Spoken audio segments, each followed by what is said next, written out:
भाव व्यक्त केलेले त्या बहिणीप्रती तिनं हाक मारली आपल्या भावाला. ए रे भाऊराया, भाऊ बिजेला. ए रे भाऊराया, भाऊ बिजेला. तू आल्याशिवाय मला घरातून बाहेर जाता येणार. गल्लीतल्या सगळ्या पोरी निघून गेल्या, मी एकटेच राहिले दादा, कधी येशील मला घ्यायला? अरे साडी घेऊ नको, माझ्यासाठी पैसे देऊ नको, मला फक्त ओवाळू दे, तशीच मी माघारी येते.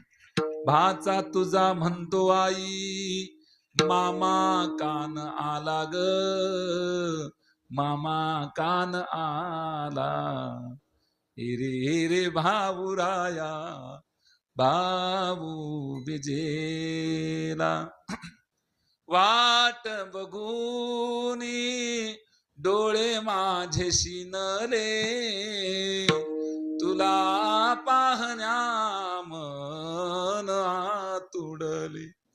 वेळ गाडीची झाली, अजून कान आला रे, अजून कान आला. ए रे भाऊराया, भाऊ बिजेला. सांगायचा हेतू तात्पर्य